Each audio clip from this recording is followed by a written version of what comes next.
What's up, y'all? This is your man, Rich Blackman, coming to you with Men Suffer in Silence. We got my man, Lucky, let him know. Roscoe Squeeze Off. And yo, we just want to come to y'all with a quick little episode. What is it, episode? Well, what we gonna talk about today? We're gonna talk about. Oh, I got something. About 2 weeks ago, I went and got retested for my PSA. For those that don't know, that's when someone has prostate cancer. I had prostate cancer a few years back. I was treated with radiation, and every few years they like to check and make sure it doesn't come back. Right. So they did the testing and it came back. My levels were normal, so we still in good runnings. So That's always I'm feeling that. I'm feeling that. Yeah, I'm feeling that. That's good. That was a very dark time for me. How was that though? Like, I know my grandfather, my dad had it. It kind of My runs dad, in. my uncles, my grandma, Everybody, everybody so had Yeah. so how is that? Not like how is it? You know what I mean? But I'm gonna tell you, man, it's crazy, right? Because in my family, the men never talked about it. I never, how they that's have probably that, why I don't know. right? You know how Right. the doctor they Nah. ask you these questions, when they find something out, and it's like I was like, I don't know, I never heard of anything like that. Right. So when I was diagnosed, they asked me questions. I said, no, I don't think so. And I went home and I called my uncle. He's one of the first people that I called. And my uncle ran it down the line. Yeah, your grandfather had it. Your father had it. And Damn. you know what I mean? I'm like, well, damn, why this is not something that's being talked about, Right. And At the family reunion. you understand what I'm saying? You Right. would think that people would try to, the men would try to push it. Hey, get checked. Pre-screening is everything. Right. So, of course, I was going through my treatment. When I got the news, it shook me up really bad because I felt invincible to a certain extent. Up until then. Because everything that at one point I was diagnosed with diabetes, and beat that. I had a little battle with some heart stuff, real light. Well, it doesn't sound light, but it was light. But I got through that. And everything I had just always got through. So it was like I felt like I was playing. I had room to play around. Cancer for me was not a joke, right? I felt like that was the one thing that no matter what, you may never shake that. I had a lot of family members die from that. My mother died from brain cancer, and my grandmother died from cancer, and so it was a lot of that in my family. And that made me realize, this is real, right? I may not come out of this one. So, it was definitely hard because then you got to talk to your family about it, and then, you got to talk to your kids about it. How did they tell you? Phone call, email, in person? Oh, my doctor was excellent, man. Young black woman from the Caribbean, man. She called me on a Saturday to give me the test results. She actually called me. So initially what wound up happening was I had no symptoms or nothing. She wanted to get me tested because she said, you're black, strike against you. You know what I mean? We just want to get the testing done. When we submitted for testing the first couple times, the insurance company told us, no, you got to be 50. Wow. Right? I was at the time 44. Got to be 50. It's too early. So finally, she wrote some stuff up, and I don't know how doctors do it, but they know what they're doing. Right. And finally, the third time, they went on and let us do the PSA test. So the PSA test, I think originally is supposed to be it shouldn't be no more than 0.2. I came back 6.1. So of course that meant that not there were signs of prostate cancer, but I in fact had prostate cancer. Right. Right. So,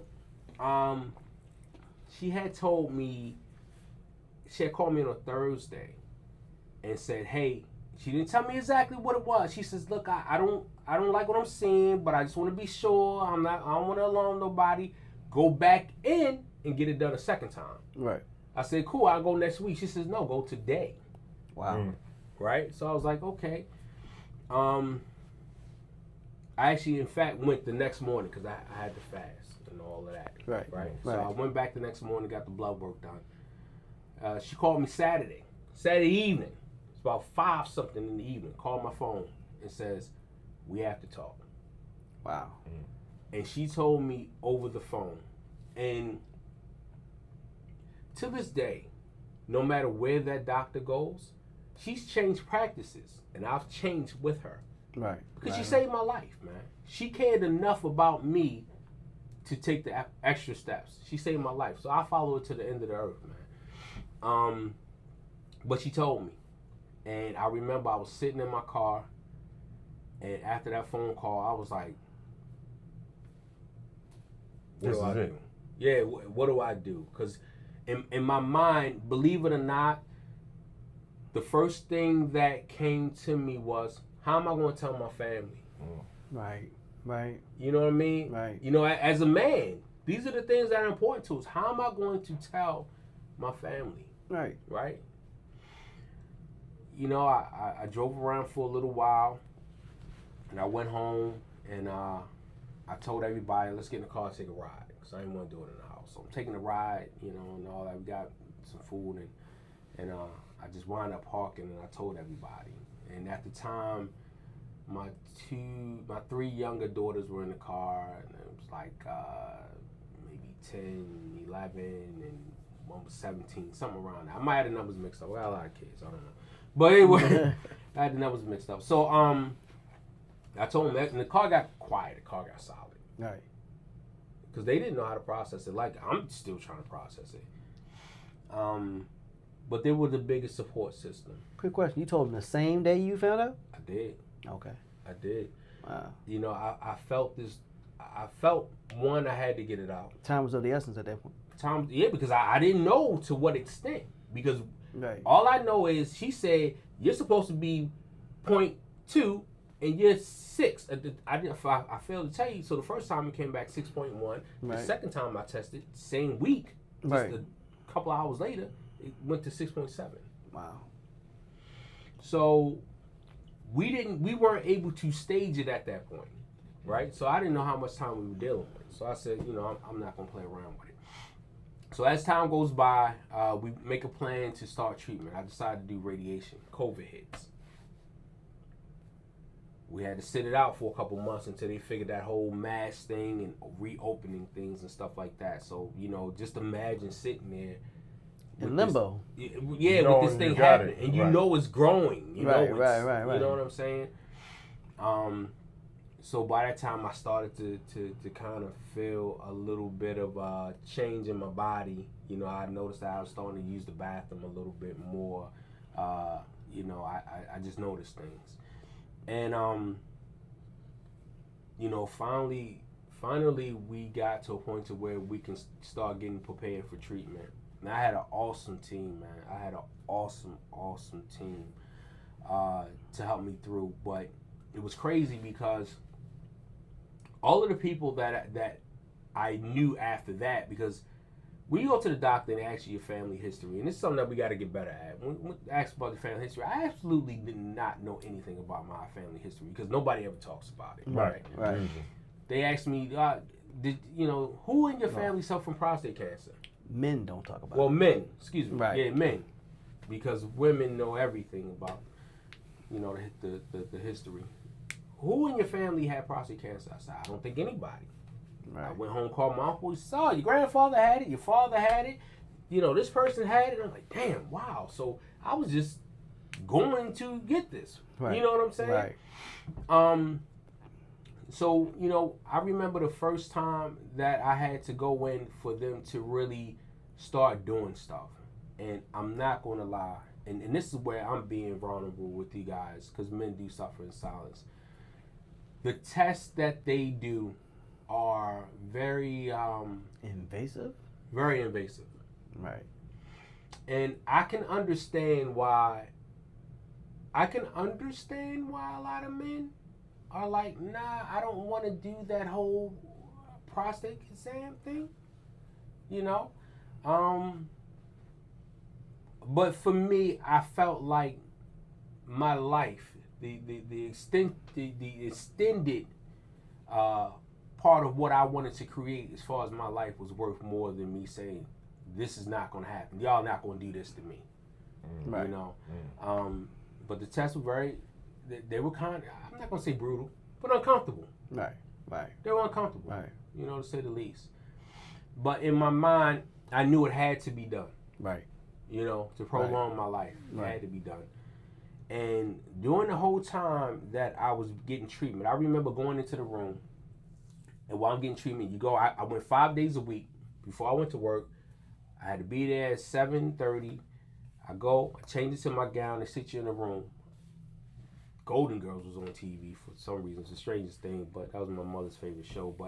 But now that I think about it, maybe that was my mother, because she had already passed, Right. being there for me and being a comfort. Right. You know, because my mother loved Golden Girls, all she would ever watch. Right. So because it did calm me down. To ease your mind, right. But I noticed that in that room, the men that would come that had prostate cancer and get treatment like myself, A, were a lot older than me. B, didn't look like me. And I said, man, I know that this is something that we get. Right. But just the fact that I just saw a lot of men in there, older men, and none of them looked like me, I said, we really have to do better with going to the doctors. So you're not saying that it wasn't us getting it. They're just probably not even getting checked like we They're should. not getting checked. Black men are not getting checked for prostate cancer. Right. That's the real. Guys, we got to stop. We really have to stop thinking that if we don't go to the doctors, we're not sick. You need to go. You need pre-screening is everything. Right.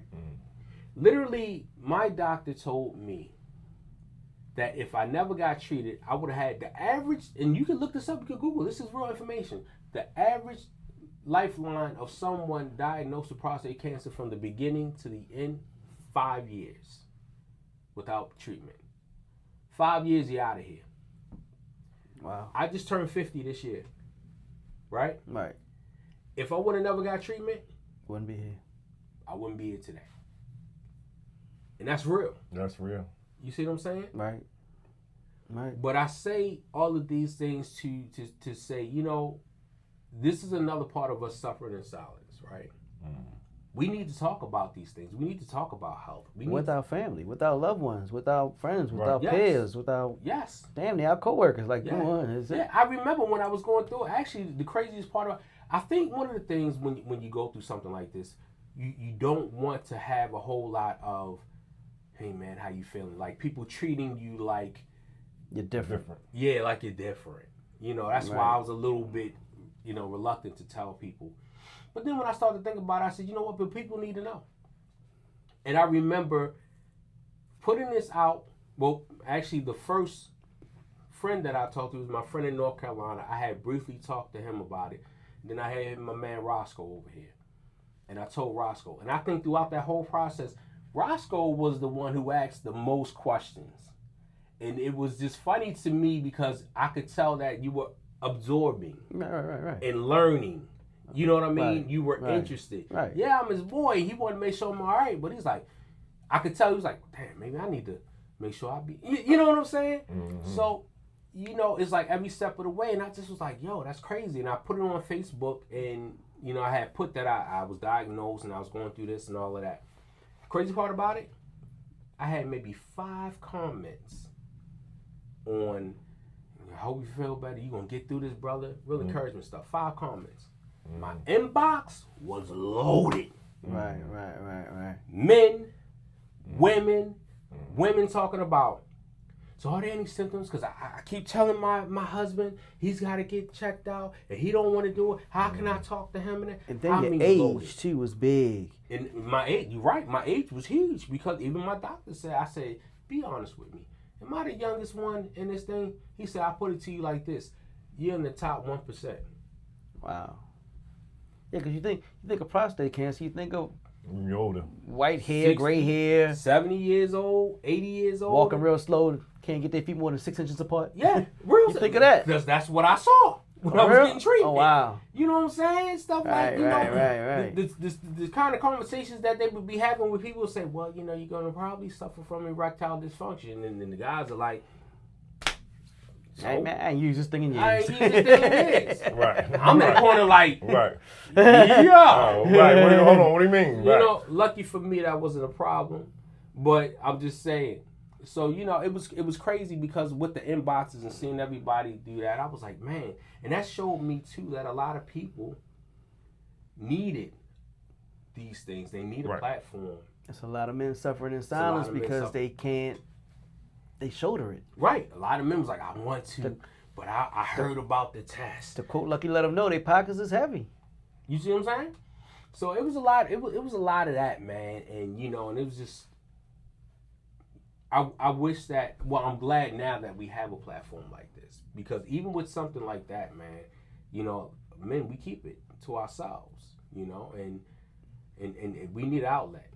You know, we need an outlet to be able to talk about these things. It's even probably hard to talk about treatment because do we fear judgment? Oh yeah, absolutely. Because people judge us when you tell them something wrong. As a man, when you say something is wrong with you in any form, even if it's not caused by you, men fear looking weak. Definitely. You already know. That's deep. I'm just sitting here soaking it all in, you know, all my uncles and all of that. And I don't know, man. For me, with the whole cancer thing, So deep. it's so many different types of cancer, not just prostate cancer, you know, that it's almost like, can we avoid it? It's almost like when you go to the doctor and get your regular blood test, and they say, everything look good. Hold up. So I ain't got leukemia. I ain't got. Now you start naming stuff. I ain't got. You want to know. Right. So, but can we avoid cancer? And my answer to that is no, because first off, a lot of the foods that we ingest is cancer causing. Yeah. Carcinogens. Absolutely. Carcinogens. And why is that? But that's a whole nother show. That's a whole nother The money's show. gonna come back. We'll talk about that another show. So, you know, it's like killing us off. Killing us off. But the fact that we know it's a chance we got to get it, we got to be on top of it. To kind of add what you said, I think I talked to you before. My father had it, and he had it a little older. I think he was 60 when he got it. But what was the craziest thing to me is his brother. Now, granted, they live in different countries. Had it, came to America, got a surgery to remove it, and never said nothing. My father didn't know until he had it. He said, man, hey, man, I got this. And he said, yeah, I had that. Crazy. Is that not crazy? Why don't we Crazy. talk about it? Right. Crazy. Why don't we talk about this stuff? Right. Crazy. But you know, I think that I think you know, as I said in the beginning, you know, we did the PSA. I am good. You know, Good, man. It's looking good for me. Yeah. And you know, we just on that track of you know, living long, man. I tell people all the time, man, time is your greatest asset. So the only way to extend that is to do what you need to do. Pre-screening is key. Right. Men, go to the doctors. Go to the doctors. Talk about it. Cut this podcast off and make an appointment right now. Right now. Listen, Right now. And if you do have it, talk to people about it, man. Don't hide it. Don't not let people that you love and care about not know to do what they need to do. Be an advocate. Become an advocate. Yeah. Yeah. Right. So definitely. So I just wanted to throw that out there, y'all. And you know, and brothers, Appreciate I it, man. appreciate y'all listening to me. sir. No, being, definitely. Listen, this is deep. Not just us. Society. Yeah, everybody. I appreciate all y'all tuning in. Because y'all need this. You know, we all need this, man. So, you know, just wanted to throw that out there. Any ladies watching, if your man won't go to the doctor, let him watch this podcast. Just say, hey, baby, look at this. I just want to toss one thing. I don't know if you ever heard of Vince Lombardi, the Super Bowl trophy guy. Yes. And I don't know the complete full story, but Google it. I heard he either had prostate or colon cancer and was like, I'm not going to let nobody touch me this way. And that was it. The man, he went and died. He didn't have to. I ain't trying to go out like Right. Because For a little violation. A little violation. A little invasive procedure. Like, I'm not doing that. You don't. In all actuality, I'm going to be completely honest with you. With prostate cancer, no one has to die. That is one of the only cancers that you can catch and you can treat if it's not too far gone, that you can catch early and you can treat and get it the hell up out of there. Prostate cancer is the only cancer that you don't have to die. It does not have to create any casualties. Right. And that says a lot. That says a lot. But hey, man. But 30,000 people a year die from it. Right. Rich, I thank you for sharing. Absolutely, man. Yeah. Absolutely. Yeah. Absolutely. Appreciate it. So again, this is another episode of Men Suffer in Silence. We're going to catch y'all next time. Peace.